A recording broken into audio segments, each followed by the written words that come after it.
泰坦电视大战天文主宰，王者对决火花十足，底牌大惊喜千子百出，掰扯天文主宰的主炮，有价值的样本要安排上了。老纪大回归，他要拯救他的电视这最要好的伙伴，一股结实的安全感满满当当。Hey guys, PZMA here， 欢迎收看我的频道。在等待了1月出头的时间，77集第4部分经历万重波折，终于在这发布的频道发布了。这可能是发布时间间隔最长的一集，等得头皮都发麻了。但好在没在工作日更新，这集的内容全是打斗，天文主宰与泰坦电视的口头和手头攻击悉数击出，嘲讽感拉满。而老纪的潜行显现可谓大吃一惊，新增可变化的机械臂离基地里的图纸更进一步了。除此之外，还有着老登机甲、猫猫战士等彩蛋。请跟我重新回顾剧集，我在尽可能盘点解析理论其中细节。看前警戒，视频内容难保有时会过度解读猜测，请理性看的问题，并积极参与讨论。在正式开之前，希望大家可以给我这个小小的赞。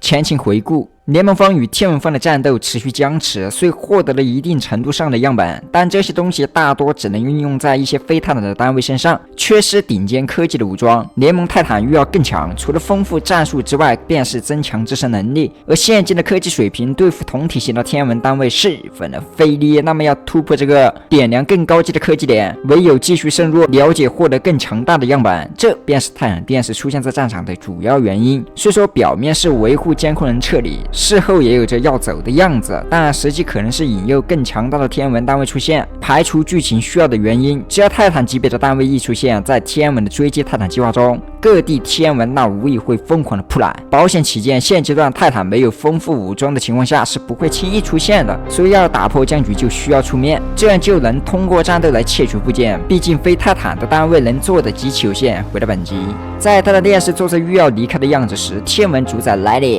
这部分情节重复了上部分的30秒时间，直接省略。那么再加上片尾的黑屏10秒，也就是说本集看似5分19秒，实际有效画面的内容约4分40秒左右，所以这集的内容也没达到之前的预估。看样子的 Fapon 再次改变了计划。我想上周提到的预计时长7分钟左右有了变化，目前这集5分钟，可能额外的情节会放在全集版中。看不到这集，你说有没有可能省下的2分钟是老纪大战天文主宰？这点后面再看。在泰坦电视与天文主宰互飙狠话后，下一幕黑烟爆起，泰坦电视又要离开，但有着无语的小表情，显然刚刚说完狠话不会轻易离开。假设离开，那岂不是后面的老纪就尴尬了？或者说他们通过了某种方式互相联系后是真的要离开，所以有了无语的表情。但因为几度都没有离开成功，所以老纪前来营救。不过依然有反驳的点，那就是假设是这样，厕所战士大军就没有出现的理由了，所以那也可能是让泰坦电视先行撤离，后续的准备全部留给出山的老纪来解决。另外也可能是诱敌分散注意力，使天文方专注于泰坦电视，这使得后续的厕所大军突袭成功，先后拿下了几个天文湮灭战机。但这些仅为猜测，毕竟泰坦电视前脚狠话完，后脚直接当着面传送，属实嘲讽，像是在挑衅天文主宰。当不存在是吧？二话不说，天文主宰宁有月直接举起炮一咣中断了泰坦电视，导致脱离了烟雾笼罩区域。泰坦电视见机张开护盾，扬起子刀，天文主宰2拳直接送上，在硬扛了2下之后，盾牌炸掉了。这盾牌长得与泰坦监控的类似，其所产生的光照也无甚差别。大家都是盟友，借用一下对方的科技不过分吧？泰坦电视见状，立刻反击，划了2刀之后，发现十分的坚硬。在3连攻击之下，天文主宰拿捏了泰坦电视的手臂。回收预告图，天文主宰主手攻击回到脸上，不过这里不够严谨，泰坦电视的左手闲置，没有做任何有效举动。反之，天文主宰趁此破绽3连大拳头，将泰坦电视打飞了出去，直接吃灰了。天文主宰扬起主炮开始蓄能，直呼其可怜的同时将要发射。蓄能需要时间，所以没能立刻发射。泰坦电视得以喘息，缓慢站起身来。但他起身的第一件事不是转身，而是亮出了3000飞碟的同款大钳子。我们此前已经得知了，在其射击时，除了他的监控拿走了1根外，电视人也缴获了1根，且在电视基地中有所展示。他们在研究这个东西，如果是同一个的话，而这大钳子最近的一次出现是在74集，也就是说之前77集的竖版中也有着基地画面，不过当时泰坦电视这硕大的体型给掩盖住了。从当时的壁纸中不难看出有着机械臂正在作业，说明当时除了维修之外，极有可能也是在安装这大钳子在泰坦电视的背后，且已经接近完成，所以没有看到大钳子的踪影。那么就说此时泰坦电视所展露的大钳子很有可能是是当初3前飞碟的励志前者。为了隐藏这个东西，所以泰坦电视的背后增加了一个方块的密封壳子。泰坦电视站起身来，扬起大钳子，同款大电视背后接球，随后转身表示 surprise， 惊不惊喜，意不意外，露出了窃喜的小表情，再将红球丢出。天文主宰见状，凶狠的眼神顿时变得圆溜溜，立马扬起盾牌防御，霎时间引起了强烈的轰鸣，产生画面失真。但不难听出了天文主宰坠机了，有一声坠地声。纵使强悍如他，仍然难免被自己的武器给对付上。他这把主炮武器就像是把双刃剑，可以看到天文主宰都被干得电流外泄了。不过按理来说，这炮弹的威力如此的大，且又是在空中爆炸，炮者怎么还稳如定海神针似的粘在了原地，没有因为余波而飞出去？这可能是剧情需要。探电视露出了可爱的小表情，原地蹬地起飞，飞扑哈基米，想要来个热情拥抱。但天文主宰并不想当着全球观众的面展现他的另一面，起身2拳强行击退泰坦电视，随后做着欲要再度用炮攻击的举动。但是注意看，他的右手主炮已经不见了。如果你看得细致的话，可以看到泰坦电视在后退时将其抱在了怀中。先前在靠近天文主宰时有着撕扯声，同时产生了火花，而天文主宰右臂上还残留着纸刀，所以应该是强行剥离扯下来导致的。这下主炮没有了，泰坦电视只向我们展示了联盟泰坦不单单只有它的监控可以模块化组装，泰坦电视也能，属于直接来了波武器兑换。但天文主宰得到的子刀属于是零弹，泰坦电视则不一样了，当即按中在了右手上，同时开始蓄势。天文主宰的反应依然是亮起盾牌，不知道是智力还是性格的原因，或是其他的什么，感觉天文主宰完全可以凭借自身的速度优势飞速接近泰坦电视打断这一击，但事实上没有这样去做。我想面对这点，他也不是很自信去搏，反而选择了保守路线的防守，可见这把武器在他的心中也不容小觑。这更加印证了这把主炮的含金量着实不低。泰坦电视这一炮下去，与先前扔球之后产生的效果如出一辙。先是产生强烈的画面破失真，而后天文主宰慢慢飞起。他表示泰坦电视竟然用他的武器对付他，这简直绝了！仿佛泰坦电视把嘲讽点满了，露出了嬉戏的小表情，直呼：“哦哟，要哭了吗？”天文主宰显然不会，他表示我们很快会再见，随后带走泰坦电视的子刀划空而走，消失在了天际。当然这场战斗并不会因此结束，他打算换种方法，或者是先去别的地方。他这样做无外乎就这2种，除了更换战术外，可能是因为失去了手炮的缘故，不排除他要临时回巢补充装备的可能。这样的话就很慎重，一定程度上避免了白给。天文派系速度之快，短时间跨越一定的距离也要不了多久。不过他很快就回来了，因为他们电视表示其临阵跑入斯维洛夫，并立刻开启黑岩浆而离场。这时天文主宰却在相反方向出现，一拳打断了泰坦电视的施法，将其击飞了出去。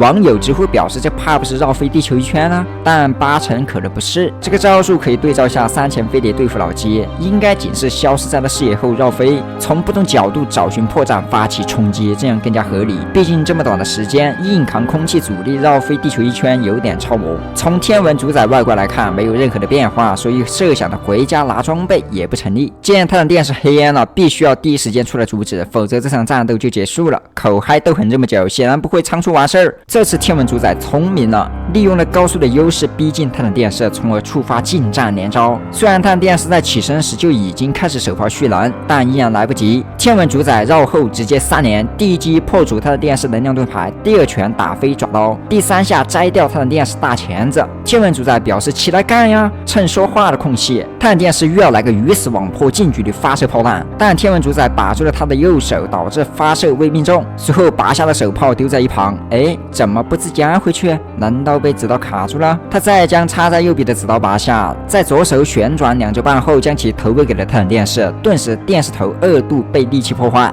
屏幕碎得不成样子。虽然如此被严重损坏，但依然没有影响到泰坦电视的机体行动。他将子刀拿了下来，天文主宰的连招并未结束，一拳下去，最终电视头脱离。他将破碎的电视头拿在手中，表示平平无奇，索然无味，轻松带走。天文主宰将目光看向派尔者，难道这就是你们最强的战士吗？前阶段泰坦电视嘲讽，现在轮到你了是吧？但我们在68集泰坦电视首次分头行动时曾看到，哪怕泰坦电视失去电视头，也不会因此产生影响到泰坦电视的行动。不过奇怪的是，天文主宰不知道，当时飞碟厕所就在旁边观战，难道没告诉天文主宰？这狠啊！难猜测。在天文主宰曾经在喜悦的海洋时，泰坦刑天电视侧面一刀爆头，给天文主宰右眼干漏了。这下好了，他和他的 baby 一左一右集齐了。泰坦电视一刀得逞，立刻核心运转，喷涌火焰，打算带走。但天文主宰有安全盔，他将子刀拔下来后，右臂试图弹开泰坦电视，但被泰坦电视的后撤步躲开。天文主宰通过右臂将子刀重新又还给了泰坦电视，再通过左臂攻击，泰坦电视再度倒下。天文主宰再次发来嘲讽，表示抵抗是徒劳无用功。但右边响起了坠机的声音，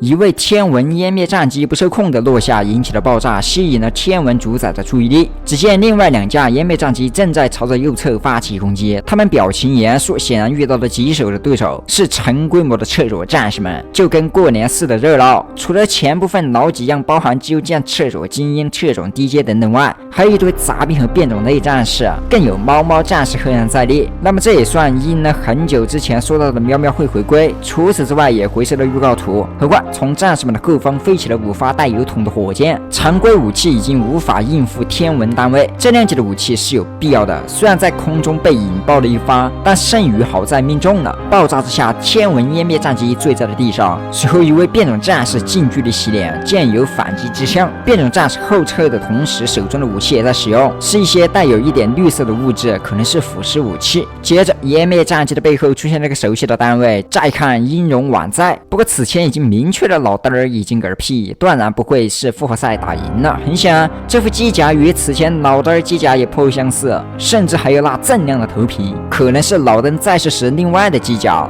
老登持有的机甲不是个别，之前也有过例子，但也不排除是当初老登在外时用的那一具的可能。泰坦电视用核心洗礼了他的头部，加之破除了各类机械臂。这副机甲的炮管则是加上了天文风的炮管，甚至武装到了牙齿，脸都看不到了。除了机甲的疑点外，除非老登的意识可以融入进数字信息之中，不然驾驶员也应该另有其人。如果不是单单秀这么一下的酱油，而是常驻角色的话，那么符合科学家特征的怕是就2的了。除非还有其他没出现的科学家，这个想必大多数人也是这么认为的，因为操控较为复杂的机械一般都是科学家来干的，就等未来来给出答案了。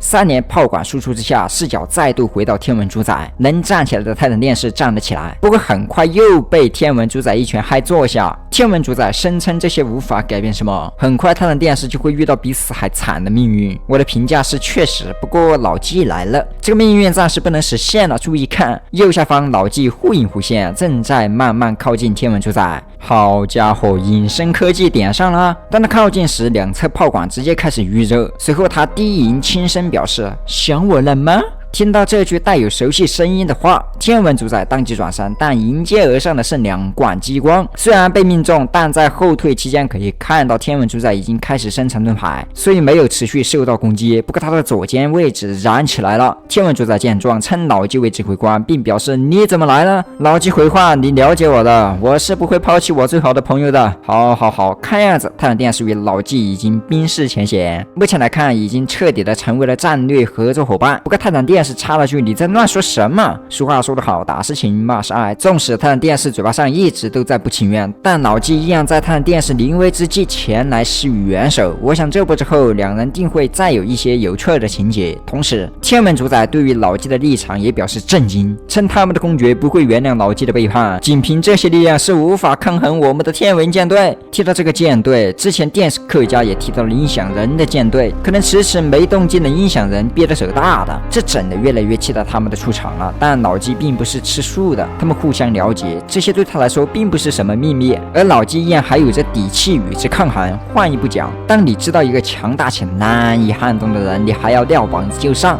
如果你没什么别的东西，我是不信的。显然老纪肯定是还有东西的，但现在我们并不知道。对于天文主宰的话，老纪表示：“真的吗？那这太疯狂了。”随后天文主宰左右两侧冒出了2根炮管，顿时间天文主宰左右被夹击。老纪直呼说得很棒，但是谁问你了？我怎么不记得？接着2根炮管开始与老纪对决，是双臂，这下离图纸里的样子更进一步了。再加上双腿的话，完美成型。除了双臂外，老纪将此前被破坏的右眼加上了一眼，同时增加防护眼罩，头部2侧炮管变得更加粗壮，还佩戴了抹额。虽然还不知道用处，但出奇的霸气有没有？他紧握双拳，这初始的臂膀对比天文主宰就显得大巫见小巫了。互相3连攻击之后，发现谁也破不了谁，老纪一拳将天文主宰击退。但这集的对话何其之多，几乎全程都在边打边说。天文主宰继续表示，老纪的这些东西就是在地球上整的吗？看看现在的你，曾经的荣耀还留下些什么？对于曾经的荣耀，乃至对于天文方的荣耀是什么，我们不得知。假设这张图纸中的老纪是真的以前的老纪，那无疑是强大的，能让天文主宰都这样尊呼。想必当时的老纪在天文军中名望极高，但史前关于二者间的故事几乎没有，就看以后会不会来个前传了。老纪对于天文主宰提出的这个问题，他表示友好手势会给出答案，你可以来试试啊。随后喷气筒调转风向，疾驰离开。天文主宰也不管他的电视了，紧跟而上，感觉这一幕又是经典对味儿。此去一别，可能是防止战斗的余波波及到下方的小弟，也可能是引诱到更利于自己的地方。天文主宰估计不好受了。无论怎么样，就这部分老纪的情节来看，已经将立场完全摆正了。没有永远的敌人，存亡此寒。在存亡问题之下，大家的决定是一样的，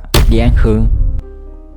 老纪走后，但天空没有因此安静。很快，空间扭曲，又一个天文单位来了，是无杠天文运输机。但他来晚了，人都跑完了。派者望向后方，探电视正在黑烟传送。好家伙，你再慢看一步就剩你了。可以看到，此时的探电视已经不成样子，已经快分不清两臂了，但还是能隐约看见一些轮廓。这应该是主炮，另一个可能是破损的钳子，但不太好分清。现在的泰坦电视已经无法站立，可能是其他部件，亦或是躯体关节处。无论是不是钳子，电视科学家显然已经掌握了这项技术，就算还原也不是难事儿，毕竟大电视也配备上了。随后派者进入了黑烟，本集完。从走进黑烟这段距离中，不难听出还有这2道划空而过的声音。显然来到这来晚的不止天文运输机，还有另外2个。我想这可能是天文女公爵和飞碟厕所组合，但这8成是下一个伏笔了，兴许会放在全集版。但究竟没有其他的监控人，可能不会展示这里的内容。